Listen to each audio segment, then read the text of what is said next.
उत्तर प्रदेश अधीनस्थ सेवा चयन आयोग UP triple S C lower PCS मुख्य परीक्षा पर्यावरण पारिस्थितिकी एवं आपदा प्रबंधन विज्ञान एवं प्रौद्योगिकी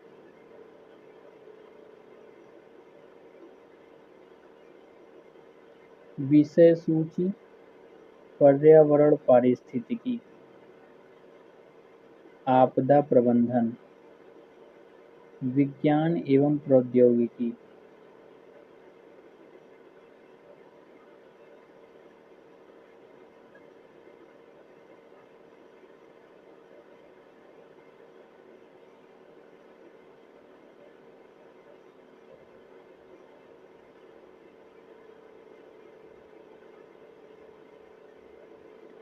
पर्यावरण सुरक्षा एवं पारिस्थितिकी तंत्र पर्यावरण सुरक्षा पर्यावरण एक व्यापक समष्टि है।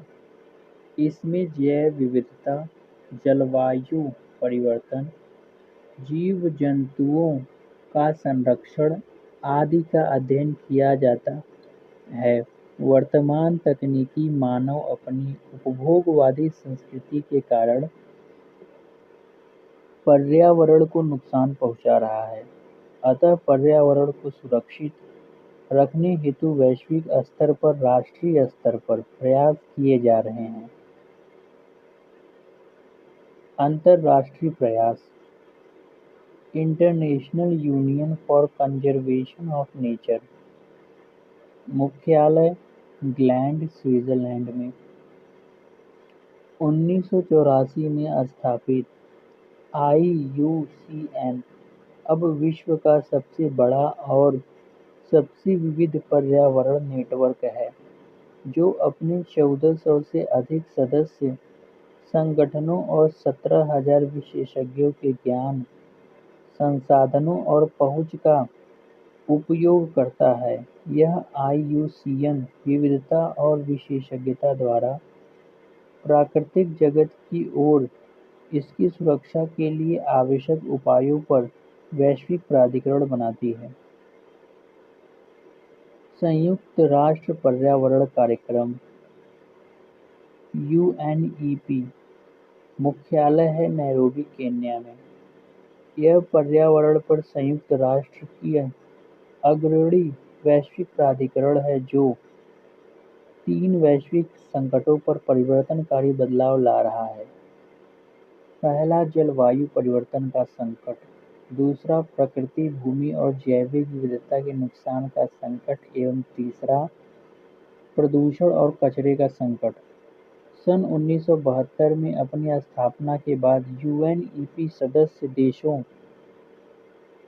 नागरिक समाज, निजी क्षेत्र और संयुक्त राष्ट्र एजेंसियों के बीच एक तटस्थ समन्वयकर्ता के रूप में मानवता की सबसे गंभीर पर्यावरणीय चुनौतियों का समाधान करने के लिए कार्य कर रहा है, जिसमें संयुक्त राष्ट्र के सभी 193 सदस्य देशों की सार्वभौमिक सदस्यता है। World wildlife fund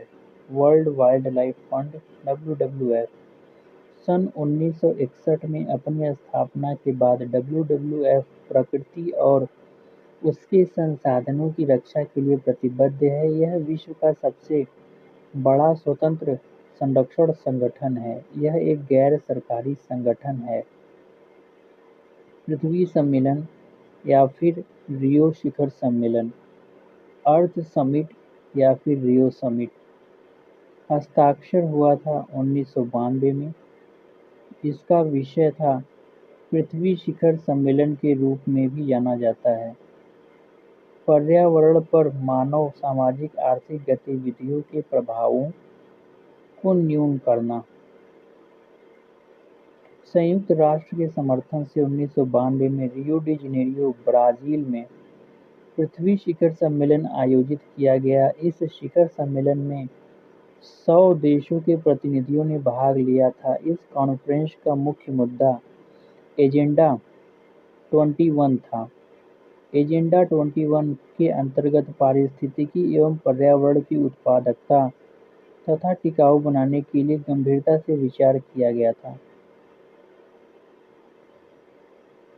Montreal protocol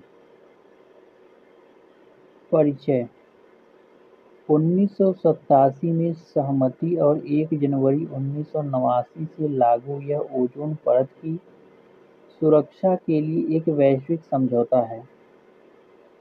इसका उद्देश्य ओजोन क्षयकारी पदार्थों OD5 के उत्पादन और उपभोग को कम करना है।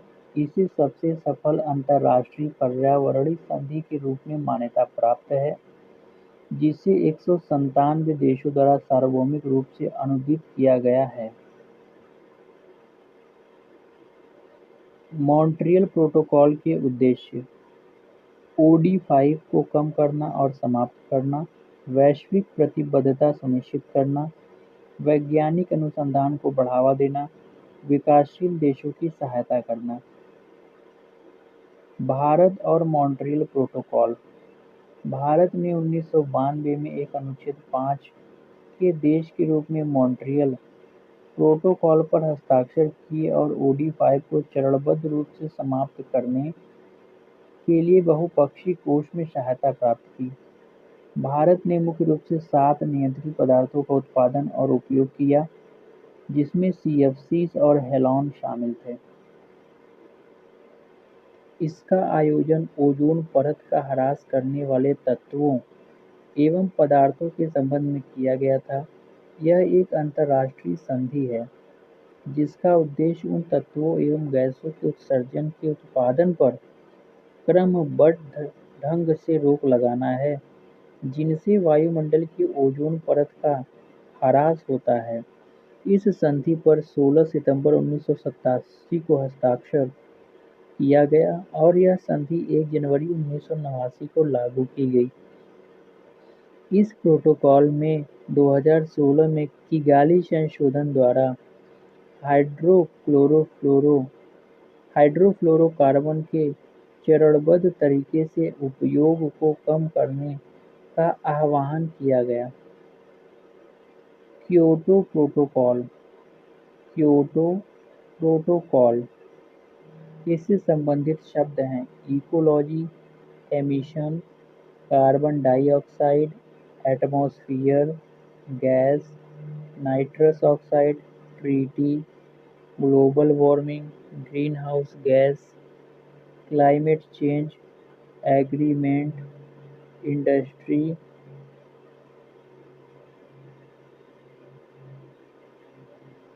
संयुक्त राष्ट्र संघ के 1992 के सम्मेलन के अनुसार जलवायु परिवर्तन के संबंध में 1997 में जापान के क्योटो शहर में संधि की गई थी। यह एक स्वैच्छिक संधि है जिस पर 141 राष्ट्रों ने हस्ताक्षर किए थे। इन देशों ने इस बात पर सहमति प्रकट की कि वर्ष 2012 तक हानिकारक गैसों के उत्सर्जन पर 1990 के स्तर से 5.2% कमी की जाए। नगोया प्रोटोकॉल जैविक विविधता सम्मेलन दिसंबर 2010 में जापान के नगोया शहर में आयोजित किया गया था। इस सम्मेलन में सभी प्रकार के पारिस्थितिक तंत्रों, जीव जंतुओं एवं आनुवंशिक के संसाधनों पर विचार विमर्श किया जाए। कार्टेजिना प्रोटोकॉल यह एक अंतर्राष्ट्रीय संधि है जिसे 11 सितंबर 2003 को स्वीकार किया गया था। इस प्रोटोकॉल के अंतर्गत ऐसे कानून, नियम तथा कार्यविधियां तैयार की गई हैं जिससे जीवित रूपांतरित जीवों को एक स्थान से दूसरे स्थान पर ले जाने, उपयोग और उत्पादन करना समाज के लिए सुरक्षित हो। पर्यावरणीय सुरक्षा राष्ट्रीय प्रयास वन्य प्राणी एक्ट आया 1972 में, वायु संरक्षण एक्ट आया 1981 में, जल प्रदूषण संबंधित एक्ट आया 1974 में, पर्यावरण संरक्षण एक्ट आया 1986 में, वन संरक्षण एक्ट आया 1990 में।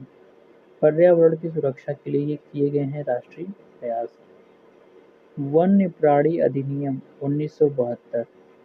इस अधिनियम के माध्यम से विशेष पेड़ पौधों को संरक्षण प्रदान करना, जंगली पशुओं के शिकार करने पर प्रतिबंध, नेशनल पार्क, अभयारण्य तथा जैव संरक्षण के लिए विशेष क्षेत्रों को घोषित करना, अन्य पशु पक्षियों तथा उनके उत्पाद के व्यापार के लिए लाइसेंस जारी करना, जो अधिनियम के कानूनों को तोड़े उनको दंडित करना इत्यादि के संरक्षण का प्रयास किया गया इसमें। पर्यावरण संरक्षण अधिनियम 1986। पर्यावरण संरक्षण अधिनियम 1986 का मुख्य उद्देश्य पर्यावरण को संरक्षण प्रदान करना तथा उसको बेहतर बनाना है। यह कानून केंद्रीय सरकार को ऐसे उपाय करने का अधिकार देता है जो पर्यावरण को शुद्ध एवं स्वच्छ रखने में सहायता करे। इस अधिनियम के मुख्य बिंदु हैं: प्रदूषण की रोकथाम के लिए राष्ट्रीय स्तर पर योजनाएं तैयार करना और उनको लागू करना, प्रदूषण के विभिन्न मापदंड तैयार करना, औद्योगिक क्षेत्रों की सीमा निर्धारित करना, पर्यावरण प्रदूषण संबंधी शोध कार्य करना, हानिकारक गैस उत्सर्जन तथा उद्योग से निकाले जाने वाले जल इत्यादि के नियम तथा कानून तैयार करना, पर्यावरण प्रदूषण की रोकथाम के लिए आचरण संहिता तैयार करना इत्यादि। वायु संरक्षण अधिनियम 1981। वायु संरक्षण एवं प्रदूषण अधिनियम 29 मार्च 1981 को पारित किया गया था। इस अधिनियम के अंतर्गत वायु प्रदूषण नियंत्रण बोर्ड की स्थापना की गई। इस बोर्ड के मुख्य कार्य निम्न हैं: किसी भी क्षेत्र को वायु प्रदूषित क्षेत्र घोषित करना, वाहन के द्वारा प्रदूषण उत्सर्जन की सीमा निर्धारित करना, प्रदूषण की दृष्टि से उद्योग की स्थापना करना, किसी भी कारखाने से प्रदूषण के नमूने एकत्रित करना इत्यादि। वन संरक्षण अधिनियम 1980। वन संरक्षण अधिनियम 1980 में बनाया गया था। इसके प्रावधान के अनुसार किसी आरक्षित जंगल को अनारक्षित जंगल घोषित किया जा सकता है तथा किसी वन को किसी अन्य भूमि उपयोग में बदला जा सकता है। वन संरक्षण अधिनियम का उल्लंघन करने वाले को 15 दिन की सजा हो सकती है। जैव विविधता अधिनियम 2002। भारत में जैव विविधता अधिनियम 2002 में पारित किया गया। इस अधिनियम के द्वारा राष्ट्रीय जैव विविधता प्राधिकरण, स्टेट जैव विविधता बोर्ड तथा जैव विविधता प्रबंधन समिति गठित करने का प्रावधान है। इस अधिनियम के अंतर्गत नेशनल बायोडायवर्सिटी प्राधिकरण का गठन 2003 में किया गया था। इस अधिनियम के अनुसार किसी भी विदेशी संगठनों को जैव विविधता के संसाधनों को प्राप्त करने अथवा उनका उपयोग करने के लिए राष्ट्रीय जैव विविधता प्राधिकरण (एनबीए) की अनुमति लेना अनिवार्य है। राष्ट्रीय कानून नेशनल लॉज। भारत में 1879 में हाथियों के संरक्षण का कानून और 1929 में वन संरक्षण का कानून आया था, परंतु पर्यावरण संबंधी कानून 1972 में ही आया। यह 1971 की वन्यजीव संरक्षण अधिनियम से प्रेरित था। भारत को विश्व के 12 बहुत अधिक विविधता वाले देशों में गिना जाता है। अभी भी ऐसी कई जंतु प्रजातियां हैं जिनकी पहचान अभी तक नहीं हुई है। जैविक विविधता का कृषि, औषधि और उद्योग के साथ सीधे उपभोग का संबंध है। इसके अलावा वह देश की संपदा भी है। हमारे संविधान में जैव विविधता के संरक्षण का प्रावधान है। अनुच्छेद 51A मौलिक कर्तव्य। भारतीय संविधान के अनुच्छेद 51A में 42वां संविधान संशोधन पर्यावरण के संरक्षण एवं उसमें सुधार को एक मूल कर्तव्य का रूप देता है। अनुच्छेद 48A स्पष्ट करता है, यह राज्य का कर्तव्य है कि वह न केवल पर्यावरण का बचाव व सुधार करे, बल्कि देश के वनों एवं वन्य जीवन का भी संरक्षण करे। पर्यावरण विभाग की स्थापना।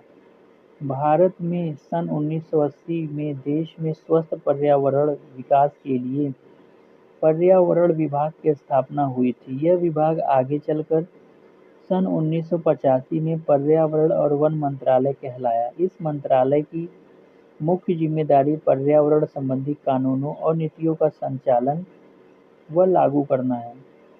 भोपाल गैस त्रासदी के पश्चात पर्यावरण सुधार अधिनियम। भोपाल गैस दुर्घटना के पश्चात पर्यावरण संरक्षण अधिनियम 1986 (ईपीए) एनवायरनमेंट प्रोटेक्शन एक्ट 1986 में तैयार होकर सामने आया।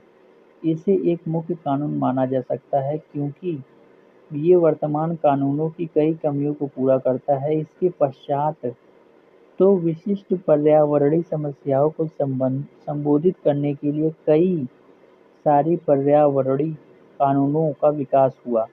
उदाहरण के लिए अभी हाल के वर्षों में ही सीएनजी का प्रयोग दिल्ली प्रदेश में सार्वजनिक यातायात के वाहनों के लिए अनिवार्य कर दिया गया है। इसके फलस्वरूप दिल्ली के वायु प्रदूषण की मात्रा में कमी हो गई है। प्रदूषण संबंधित कानून। पर्यावरण के सभी घटकों में वायु और जल जीव जंतुओं की उत्तरजीविता के लिए सबसे मूलभूत आवश्यकताएं हैं, अतः उनको अवक्रमित होने से बचाने के उद्देश्य के कारण निम्नलिखित कानूनों को पारित किया गया है। जल प्रदूषण निवारण एवं नियंत्रण अधिनियम 1974 और उसका संशोधन 1988। इस अधिनियम का मुख्य उद्देश्य जल प्रदूषण से बचाव व उसका नियंत्रण करना है तथा पानी की स्वच्छता को कायम या संचित रखना है, चाहे वह झरनों, कुओं या भूमि में हो। विशेषताएं। इस अधिनियम की कुछ मुख्य विशेषताएं नीचे दी गई हैं। यह कानून राज्य प्रदूषण नियंत्रण बोर्ड को नियंत्रण का अधिकार सौंपता है तथा यह बोर्ड फैक्ट्रियों द्वारा पानी में छोड़े गए प्रदूषित पदार्थों की मात्रा को सही मापदंड स्थापित करके नियंत्रित करता है। राज्य प्रदूषण नियंत्रण बोर्ड वाहित मल व औद्योगिक बहिर्स्रावों के निकास का अनुमोदन, अस्वीकृति या कुछ शर्तों जब वे इनको विसर्जित करने पर अनुमति मांगते हैं इत्यादि के माध्यम से नियंत्रित करता है। इस अधिनियम बोर्ड को अनुमति देता है कि वह कुछ कार्यों द्वारा इस कानून के अनुरूप चले, जैसे परीक्षण के लिए आए कार्य को सम्मिलित करके, उपकरणों का परीक्षण करके व किसी भी कुएं, झरने, नाले से पानी का नमूना लेकर उसका विश्लेषण करने के माध्यम से। वर्ष 1988 में हुए इस संशोधन से पूर्व जल कानून को तोड़ने वालों के खिलाफ आपराधिक कार्यवाही की जाती थी व न्यायाधीशों द्वारा प्रदूषकों को नियंत्रण में लाने के निर्देश जारी होते थे। सन 1988 के संशोधन ने इस कानून के लागू करने के लिए काफी सख्ती से काम लिया है। बोर्ड को यह अधिकार दिया गया कि वह गलत काम करने वाले उद्योग को बंद कर सकता है या किसी प्रशासनिक निर्देश द्वारा पानी या ऊर्जा की आपूर्ति बंद कर सकता है। 1977 का जल प्रदूषण निवारण एवं नियंत्रण सेस कर टैक्स अधिनियम। जल कर वाटर टैक्स अधिनियम को केंद्रीय व राज्य प्रदूषण बोर्डों ने मिलकर खर्च के लिए पैसा प्राप्त करने के उद्देश्य से पारित किया था। यह कानून प्रदूषण नियंत्रण के लिए आर्थिक स्तर का प्रेरक है और इसके तहत स्थानीय अधिकारियों व कुछ चुने हुए उद्योगों को पानी के लिए कर सेस देना पड़ता है।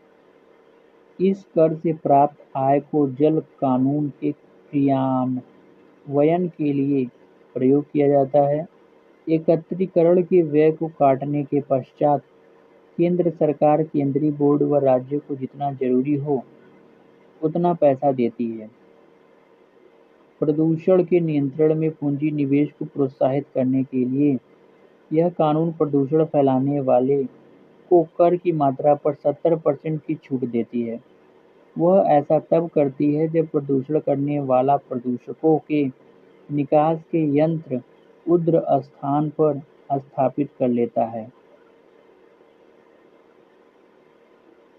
वायु प्रदूषण निवारण एवं नियंत्रण अधिनियम 1981 और इसका संशोधन 1987।